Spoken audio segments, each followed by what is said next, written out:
The stars looked peaceful through the main window of the human ship Liberty. Captain Daniel Harper sat in his chair on the bridge, looking at reports on his screen. His crew had been exploring this part of space for 3 months now. Everything had been quiet and normal. Lieutenant Amy Preston worked at her station near the front of the bridge. Her job was to watch the sensors and look for anything unusual. She had been doing this work for 5 years, and most days were pretty boring. But today was different. "Captain, I found something strange," Amy said.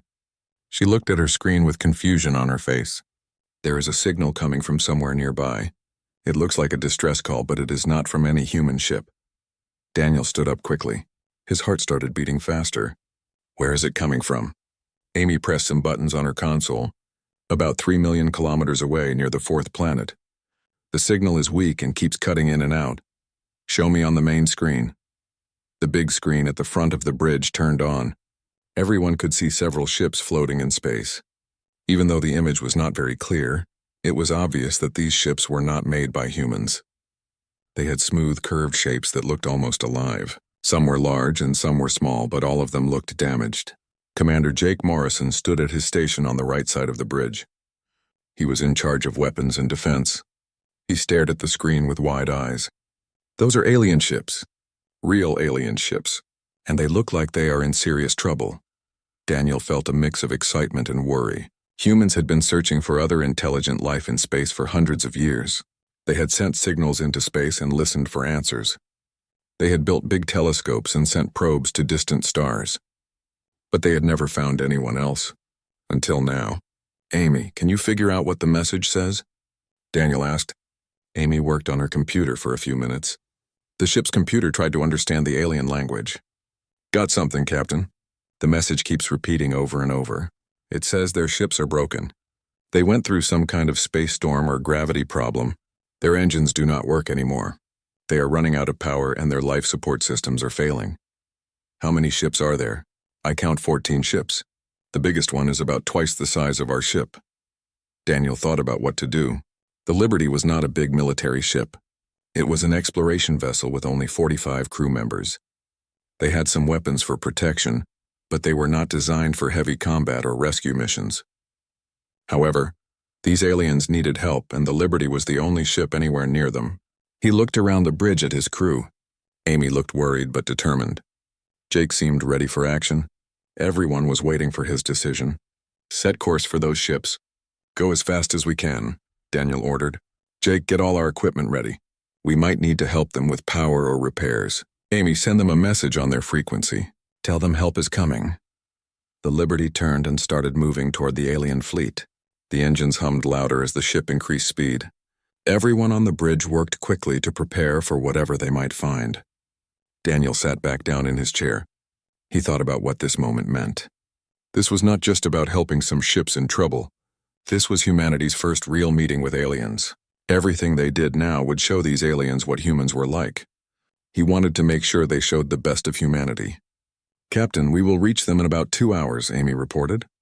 "Good, send a message to Earth Command. Tell them what we found and what we are doing. They need to know about this." "Yes, sir." Message sent. It will take about 6 hours for them to receive it because of the distance. Daniel nodded. By the time Earth Command received the message and sent instructions back, this situation would already be over, one way or another. They were on their own out here. Jake checked his instruments. "Captain, I am picking up some energy readings from those ships. Very faint. Their power systems are definitely failing. If we do not help them soon, those ships will go completely dark." "How long do they have?" "Hard to say for sure, but I would guess maybe 4 or 5 days at most. Some of the smaller ships might have even less time." Daniel felt the weight of responsibility on his shoulders. There were people or aliens or whatever they were on those ships, living beings who were in danger. He could not just leave them there. Lisa Campbell, the chief engineer, called from the engine room. "Captain, I heard what is happening. I am getting all our spare power cells ready. We can share some of our energy with them if needed, also preparing tools and equipment for repairs." "Thanks, Lisa. We might need everything we have." As the Liberty got closer to the alien fleet, the crew could see more details. The alien ships were beautiful in a strange way. Their hulls seemed to shimmer and change colors slightly in the starlight. They did not have the rough industrial look of human ships. These looked more elegant, more artistic. "I am trying to scan their ships to learn more about them," Amy said. "The computer is having trouble understanding their technology. It is very different from ours, much more advanced in some ways. Can you tell if there are people alive on those ships?" "Yes, I am detecting life signs. Lots of them. Looks like hundreds, maybe more than 1,000 individuals total across all 14 ships." Daniel took a deep breath. More than 1,000 lives depending on what his small crew could do. It seemed impossible, but they had to try. "Captain, I am receiving another transmission from them," Amy said. "This time it is not just the automatic distress call. Someone is trying to talk to us directly." "Put it on the main screen." The screen changed to show the inside of one of the alien ships, and there, looking back at them, was the face of an alien, a real living alien being. The creature was standing upright like a human, but that was where the similarities ended. Its skin was a blue-gray color, smooth and shiny. Its eyes were large and dark, like deep pools of water. It had a mouth and nose, but they were different from human features. The alien looked tired and worried.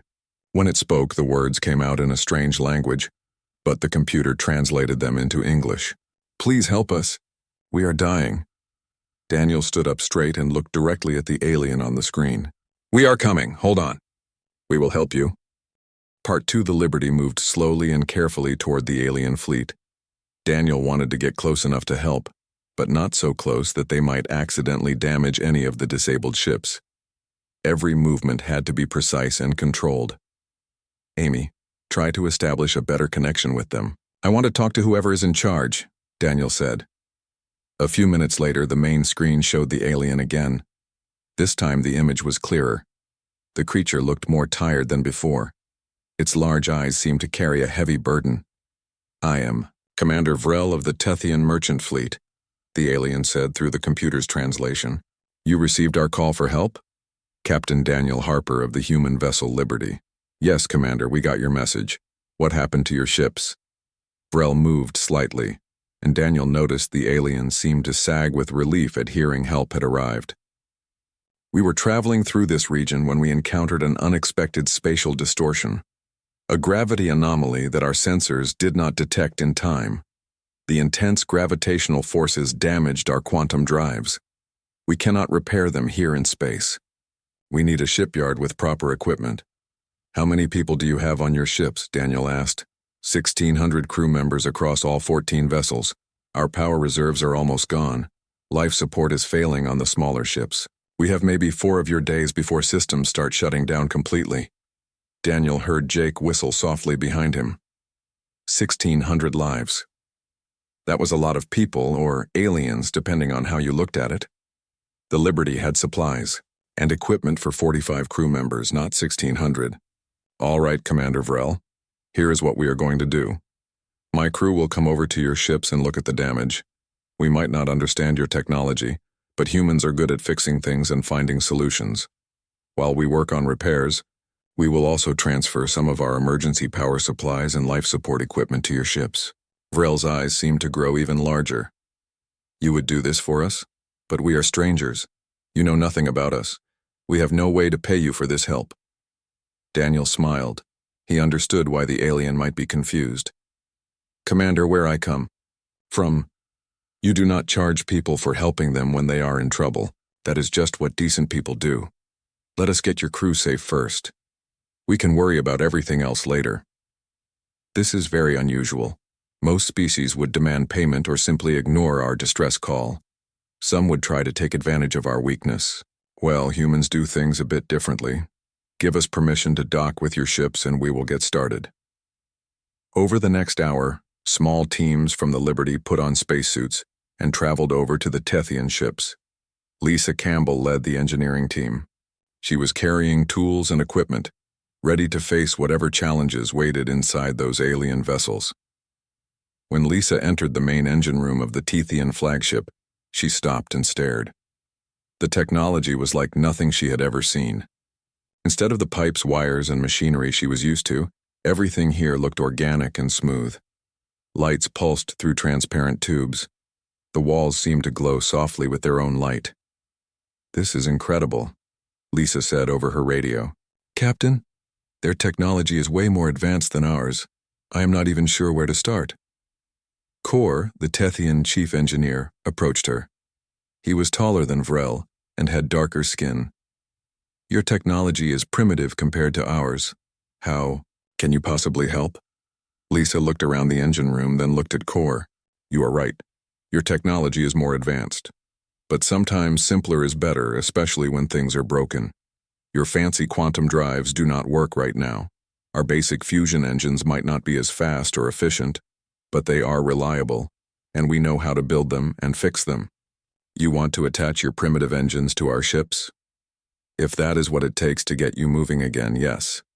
It will not be pretty, and it will not be fast, but it will work. Sometimes you need a simple solution to a complex problem. Kor seemed uncertain, but he did not have any better ideas. Very well. What do you need? Lisa and her team spent hours studying the Tethian power systems. It was like trying to read a book in a language she did not know. But slowly, piece by piece, she started to understand the basic principles. Energy was energy, whether it came from quantum drives or fusion reactors. She just needed to find a way to connect them. Meanwhile, Dr. Kevin Walsh was dealing with his own challenges on the medical deck of the Liberty. 3 injured Tethians had been brought over for treatment. Kevin had never treated an alien before. Nobody had. He was making up medicine as he went along. Okay, their blood is blue because it uses copper instead of iron, Kevin said to his assistant, Nurse Betty Cruz. Their hearts have 3 chambers instead of 4. Body temperature is lower than humans, but the basics are the same. They need oxygen to breathe. Their blood carries nutrients to their cells. If they get injured, they bleed and need help. Betty looked nervous. What if we give them the wrong medicine? What if we make them worse? Then we will deal with that when it happens. Right now, these 3 need help or they will die. We have to try. Kevin used his medical scanners to study the Tethians' bodies. He was careful and slow, taking no risks. When one of the Tethians had a cut that would not stop bleeding, Kevin used a synthetic bandage that worked on human wounds. It worked on the alien too. When another Tethian seemed to be in pain, Kevin tried a mild painkiller. He started with a very small dose and watched carefully for any bad reactions. The Tethians' vital signs improved. Step by step, treatment by treatment, Kevin figured out how to help the injured aliens. It was not perfect medicine, but it was good enough. Back on the bridge, Daniel coordinated all the different rescue efforts. He kept track of which ships needed power, which ships had the most critical life support problems, and where his crew members were at all times. Captain, I have good news and bad news, Amy said. The good news is we have stabilized life support on 8 of the 14 ships. The bad news is we are running low on spare parts and power cells. How low? We have maybe enough supplies to help 2 more ships. After that, we are empty. Daniel looked at the display showing all 14 alien vessels. 8 saved, 2 more possible, which left 4 ships that they might not be able to help. 4 ships with hundreds of Tethians who would run out of air and power. Lisa, this is the captain. What is your status on those engines? Lisa's voice came through the speaker and she sounded exhausted. Making progress, but it is slow. I think I can get 1 hybrid engine working in about 36 hours. Maybe 2 engines if everything goes perfectly, which it never does. 1 engine on 1 ship. That is not enough. I know, Captain, I am working as fast as I can. Daniel made a decision. Strip everything non-essential from the Liberty. Every spare power cell, every backup system, every piece of equipment we can do without. Give it all to the Tethians. We can manage on minimum systems until we get back to a human base. Sir, that will leave us vulnerable if anything goes wrong, Jake warned. I know, but they need it more than we do right now. The Liberty's crew worked through the night, never stopping, never slowing down. They moved equipment, connected cables, and rewired systems.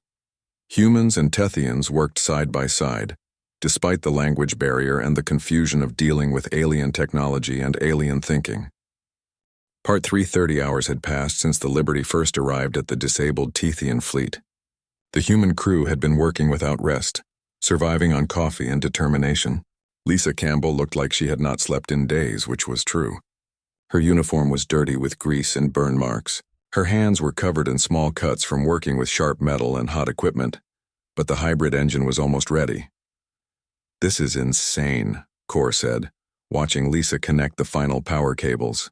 "You have combined our energy distribution system with your primitive fusion reactor. You have attached your ion thrusters to our navigation computer using parts that do not even match. This should not work." Lisa tightened a bolt and wiped sweat from her forehead. "Yeah, well, it is not about should or should not. It is about making it work anyway. Engineering is not about perfect solutions. It is about working solutions. Hand me that plasma torch."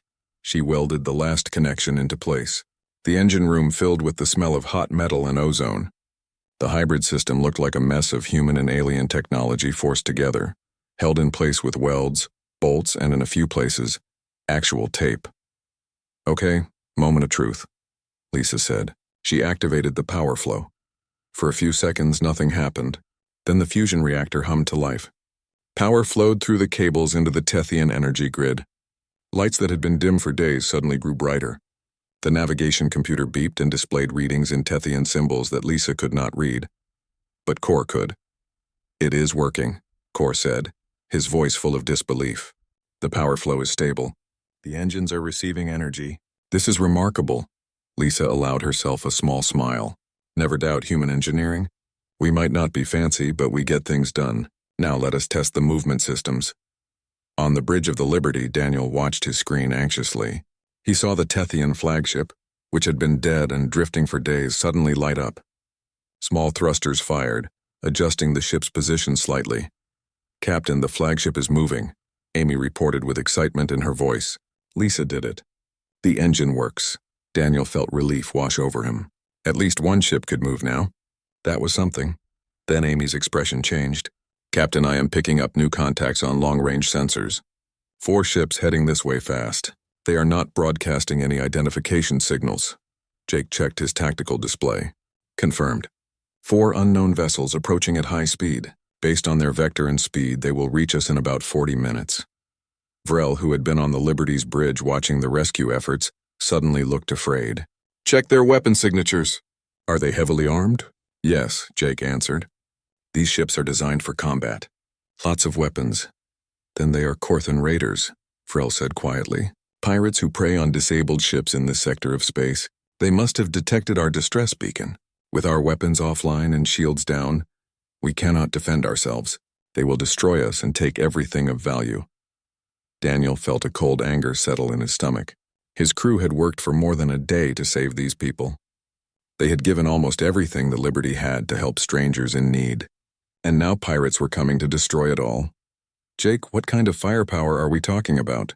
4 ships, each one larger than us. "They have heavy energy weapons, missile systems, and strong shields."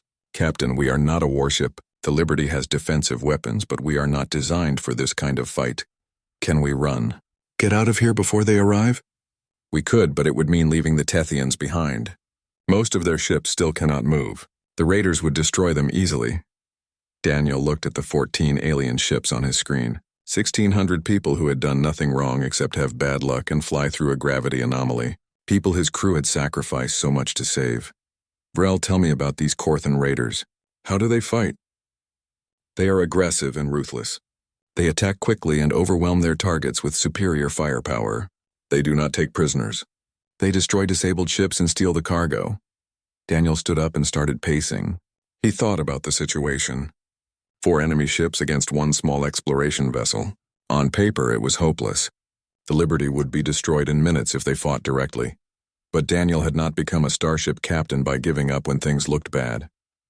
"Jake, analyze their approach vector." "Where are they coming from?" Jake studied his display. "They are coming from the direction of the asteroid field we passed 3 days ago. They are moving in a tight formation, so they are used to working together. They probably have done this many times before. They expect an easy target." "Yes, sir." "They are not being cautious at all." "They think we are helpless," Daniel smiled, but it was not a friendly smile. "Then let us teach them that humans are full of surprises. Amy, recall all crew members from the Tethian ships. Everyone back to the Liberty immediately. Jake, power up all weapon systems. Lisa, I need you to squeeze every bit of speed and power out of our engines. We are about to start a fight." "Captain," Vrel said carefully, Your ship is brave, but you are badly outnumbered. This is not your fight. You could leave now and save yourselves. No one would blame you. Daniel turned to face the Tethian commander. You asked for help and we answered. We do not quit halfway through a job. Besides, I really do not like bullies who pick on people who cannot fight back. Jake, open a channel to those raiders. The main screen changed to show a Corthan captain. The alien was reptilian, with green and brown scales covering its skin. Its eyes were yellow and cold. Sharp teeth showed when it spoke. Human vessel, you are interfering with our salvage operation. Leave now or be destroyed. This is not salvage, this is piracy, Daniel said calmly. These ships and their crews are under our protection. Turn around and leave and we will not have a problem. The Corthan made a hissing laugh. One tiny ship against 4 Corthan warships? You are either stupid or crazy. Either way, you will die with the others. Maybe, Daniel admitted. But here is something you should know about humans. We are really stubborn, especially when someone threatens people we are trying to protect. Last warning. Leave now. The Corthan cut the transmission. Captain, they are accelerating. They will be in weapon range in 5 minutes, Amy reported. Daniel sat back down in his command chair. His heart was pounding, but his hands were steady. All crew, this is the captain. We have hostile ships approaching. We are going to fight them and protect the Tethians. I will not lie to you. This is going to be dangerous, but I believe in every one of you. We have trained for situations like this. Now let us show these pirates what humans can do. Battle stations, everyone. Around the ship, alarms sounded. Crew members ran to their positions. The Liberty's defensive shields powered up. Weapon systems came online. The small exploration ship prepared to face an enemy that should have been able to destroy it easily. Jake checked his weapons one more time. All systems ready, Captain. Missiles loaded, railguns charged. We are as ready as we will ever be. Good. Remember, we do not need to destroy them. We just need to make them think twice about this fight. Make every shot count. The 4 Corthan ships appeared on the view screen, growing larger as they approached. They were predators closing in on what they thought was easy prey. They were about to learn that humans were not easy prey at all. Here they come, Amy said. Enemy ships entering weapon range in 30 seconds. Daniel gripped the arms of his chair. All hands brace for combat, and try not to get us killed. Part 4. The first energy blast from the Corthan ships lit up space like a small sun. The Liberty's pilot, Lieutenant Carlos Martinez, threw the ship into a hard turn. The blast missed by less than 50 meters. Everyone on the bridge felt the ship shake as they maneuvered. Return fire, Daniel ordered. Jake launched 2 missiles and fired the railguns. The missiles streaked through space toward the lead Corthan ship. The railgun rounds, moving at incredible speed, followed right behind them. The Corthan ship's shields flared bright blue as they absorbed the impacts. Enemy shields down to 70%, Jake reported. But Captain, we took a glancing hit on our port side. Shields holding at 85%. Keep moving, Carlos. Do not let them get a solid lock on us. The Liberty was smaller and faster than the Corthan warships. Carlos used that advantage, pushing the ship through maneuvers that would have been impossible for the larger vessels. The Liberty dove and rolled, always moving, never staying in one place long enough to be an easy target. But there were 4 enemy ships and only 1 Liberty. Energy blasts came from multiple directions. Even with Carlos's skill, some shots got through. The Liberty's shields weakened with each hit. Shields at 60%, Amy called out. We cannot take much more of this. Jake fired again, targeting the weapon systems on the nearest Corthan ship. His aim was perfect. 3 of the enemy's forward guns exploded in bright flashes. Got their weapons, Captain. That ship is pulling back. 3 ships left. Jake, target their engines and weapon systems. I want to disable them, not destroy them. Aye, sir, but that means getting closer. Then we get closer. The Liberty accelerated directly toward the nearest Corthan ship. The enemy captain clearly did not expect such an aggressive move from a smaller vessel. The Corthan ship tried to turn and bring its heavy guns to bear, but the Liberty was too fast and too close. Jake fired continuously. Railgun rounds punched through shields and tore into the Corthan ship's weapon mounts. Missiles exploded against the engine housing. Within seconds, the Corthan ship was drifting, its main systems damaged. 2 down, 2 to go, Jake said. But the other 2 Corthan ships had learned from their companions' mistakes. They split up, coming at the Liberty from different angles. The crossfire was brutal. The Liberty shook violently as multiple hits struck home. Shields at 30%, Amy shouted over the noise. Hull breach on deck 3. Emergency teams responding. Daniel saw on his display that one of the Corthan ships was breaking away from the fight with the Liberty. It was heading straight for the disabled Tethian fleet. Captain Raider breaking through, Amy reported. It is going after the Tethians, Daniel's stomach dropped. If that ship reached the helpless Tethian vessels, it could destroy them all. The Liberty was too far away and too busy fighting the other Corthan ships to help. Then Lisa Campbell's voice came over the comm system. Liberty, this is Campbell on the Tethian flagship. I saw that raider heading our way. We have one engine working. It is not much, but it is something. Permission to engage? Daniel could not believe what he was hearing. Lisa, that ship has no weapons, no shields, and your engine is barely holding together. I know, Captain, but if we do nothing, all these Tethians die anyway. We did not work this hard just to let some pirates destroy everything. Permission to engage? Daniel knew this could go very wrong, but Lisa was right. They had come too far to quit now.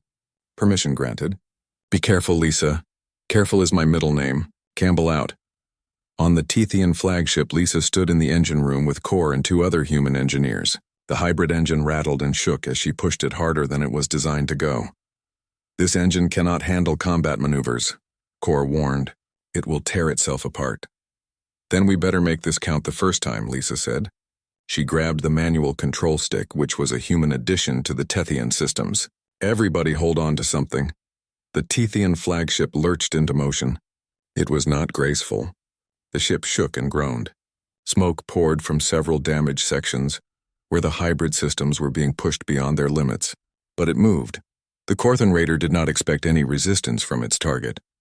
It was focused on the helpless Tethian ships, planning which one to destroy first. By the time its sensors detected the flagship moving, it was too late to change course. Lisa aimed the massive Tethian ship directly at the raider. She redirected all available power to the forward sections of the hull, reinforcing them as much as possible. Then she did something that no sane engineer would ever do. She rammed the raider at full speed. The impact was tremendous. The Corthan ship's shields collapsed immediately. Metal screamed as the two vessels collided. The raider spun away, its engines dead and its hull crumpled. The Tethian flagship also spun from the impact, its jury-rigged engines sputtering and dying. On the Liberty's bridge, everyone stared at the screen in shock. Did she just ram them? Jake asked in disbelief. Lisa, report. Daniel called urgently. For a few terrible seconds there was only static. Then Lisa's voice came through, shaky but alive. We are okay. Well, okay is a strong word. We are alive. The flagship is damaged but holding together, and that raider is not going anywhere. How are things on your end? Daniel almost laughed with relief. You are completely insane, Chief Engineer Campbell. Thank you, sir. I will take that as a compliment. The two remaining Corthan ships saw what had happened. They saw their companion disabled by a ship that should not have been able to fight at all. They saw their other two ships drifting and damaged.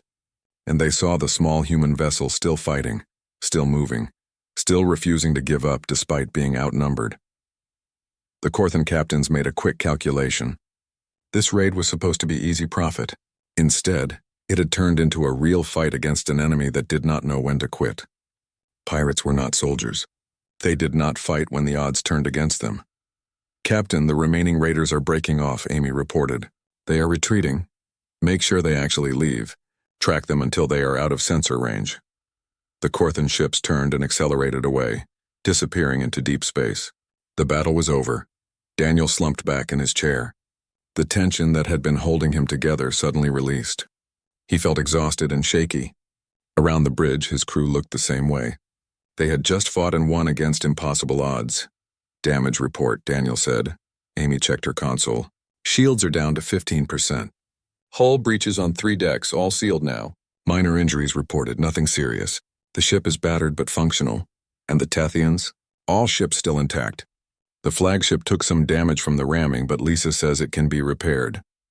No casualties. Daniel stood up slowly. Every muscle in his body ached. Good work, everyone. We did it. Jake let out a long breath. I cannot believe we actually won that fight. We won because we had something they did not, Daniel said. We had a reason to fight. They were just looking for easy money. We were protecting people who needed help. That makes all the difference. Vrel appeared on the view screen. The Tethian commander looked at Daniel with something that might have been awe or respect or maybe a bit of both. Captain Harper, I have never witnessed such tactics. You were outnumbered and outgunned, yet you prevailed. And your engineer used our ship as a weapon without hesitation. Your species is remarkable. We do what we have to do, Commander. How is your crew? Shaken but unharmed, thanks to you. We will not forget this, Captain. The Tethian people will want to know about the humans who came to our aid when we had no hope. Just glad we could help. Now let us finish getting those engines working so we can get all of you home. Over the next several hours, the Liberty's crew returned to repair work. They were tired and sore, but no one complained. The fight with the Corthan raiders had shown them something important. They were not just explorers or engineers or medics. When they needed to be, they were protectors too. Part 5. 3 days after the battle with the Corthan raiders, Lisa and her engineering teams had accomplished what seemed impossible. They had installed hybrid engines on 4 Tethian ships. The engines were crude and slow compared to the original quantum drives, but they worked. 4 ships could now move under their own power. The plan was simple. These 4 ships would tow the other 10 disabled vessels. It would be a slow journey, taking about 2 weeks to reach the nearest Tethian outpost.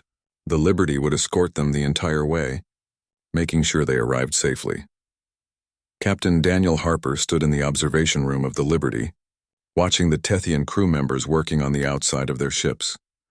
They were securing towing cables and making final preparations for the long voyage ahead. Human crew members worked alongside them, helping where they could. Commander Vrel entered the observation room and stood next to Daniel. For a moment, both of them simply watched the work happening outside in silence. "Your people are remarkable," Vrel finally said. "In just a few days, you have accomplished what we thought was impossible." "You saved 1,600 lives with a crew of only 45, Daniel shrugged. "We did what anyone should do. You needed help and we were here." "No," Vrel said firmly. "That is not true. Most species in this region would have ignored our distress call. Some would have tried to profit from our situation. The Corthans tried to destroy us, but you risked your lives and your ship to save us. You asked for nothing in return. This is unusual behavior. It should not be unusual. It should be normal." Vrel made a gesture that might have been agreement. "Perhaps, but it is not the reality of space. Most species are suspicious of others. They compete for resources and territory. Trust is rare. Cooperation is rarer still. Then maybe things need to change. Perhaps humanity will be the force that changes them. The Tethian Confederation will want to establish formal relations with your people. We will tell other species about what you have done here. Word will spread." Daniel thought about that.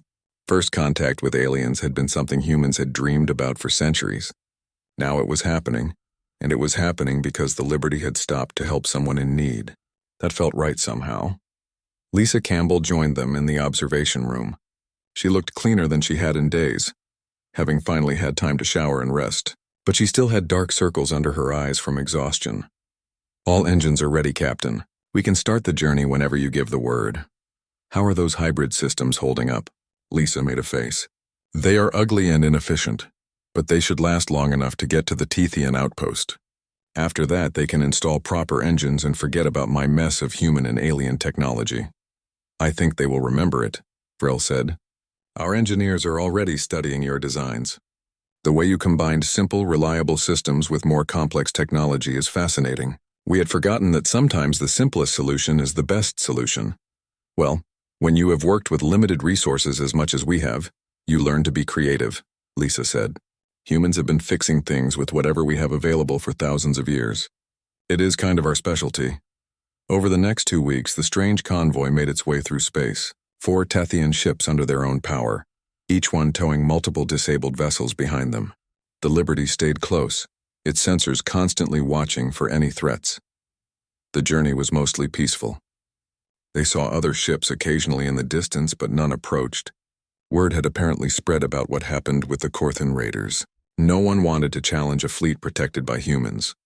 During the journey, the crew members of both species got to know each other better. The language barrier became less of a problem as the translation computers improved. Humans and Tethians shared meals, told stories, and learned about each other's worlds. Dr. Kevin Walsh spent hours talking with Tethian doctors, comparing medical knowledge. Despite the biological differences between the species, they found that the fundamental principles of medicine were similar. Both species wanted to heal the sick and injured. Both valued life and worked to preserve it. Amy Preston learned about Tethian navigation systems and shared human methods in return. She was amazed by how advanced Tethian sensors were, while the Tethians were impressed by how reliable and simple human systems could be. Carlos Martinez taught some young Tethian pilots about human flying techniques. The Tethians usually relied heavily on computers for navigation. Carlos showed them how humans maintained manual control and developed intuition for how ships moved through space. On the 15th day of the journey, the Tethian outpost finally appeared on the sensors. It was a massive space station, much larger than anything humans had built. Thousands of ships docked there and millions of beings lived and worked inside. As the convoy approached, Amy picked up multiple transmissions. "Captain, the station is hailing us. They want to speak with you. Put them through." An older Tethian appeared on the screen. This one had darker skin and wore elaborate clothing that suggested high rank. "I am Administrator Solon of Station Varen 5. We have been monitoring your approach and have heard the reports from Commander Vrel. On behalf of the Tethian Confederation, I welcome you, Captain Harper. Your actions have saved many lives and demonstrated qualities we rarely see in space.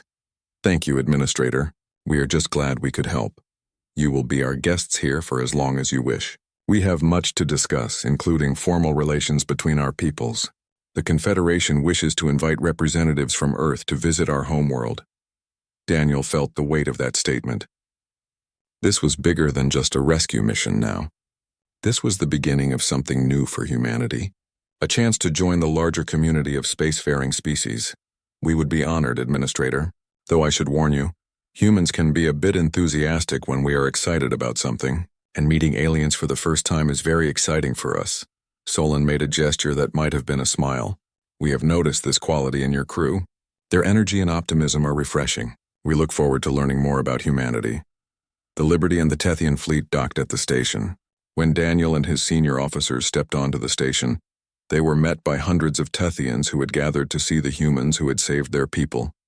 Vrel stood at the front of the crowd. In his hands, he held a small metallic object. He approached Daniel and presented it formally. "Captain Harper, this is a beacon of friendship. It will identify you to any Tethian ship as friends of our people. More than that, I give you my personal promise. If humanity ever needs help, the Tethian Confederation will answer that call just as you answered ours." Daniel accepted the beacon carefully. "Thank you, Commander Vrel. I hope our peoples can build a lasting friendship." "I believe we already have." Later that day, Daniel sent a long report back to Earth. He described everything that had happened, from the initial distress call to the battle with the raiders to the successful rescue. He attached files from Lisa about the hybrid engines, from Kevin about Tethian biology, and from Amy about their technology. But most importantly, he sent a simple message. "We have made first contact with an alien species. They are good people who needed help. We helped them. They are grateful and want to establish friendly relations. Recommend we accept their offer and begin building a relationship with the Tethian Confederation. This is a good start for humanity's future among the stars." 3 weeks later, the response from Earth arrived. It was chaos, as Daniel had expected. Politicians wanted to negotiate treaties. Scientists wanted to study everything. The military wanted to assess potential threats. The media wanted interviews and details. But the overall message was clear. Earth approved of what the Liberty had done. They were sending a diplomatic ship with ambassadors and scientists to begin formal relations with the Tethians. On the day the Liberty prepared to leave the station and return to human space, a crowd of Tethians gathered again to say goodbye. Some of them had become friends with the human crew during their stay. There were awkward but sincere farewells.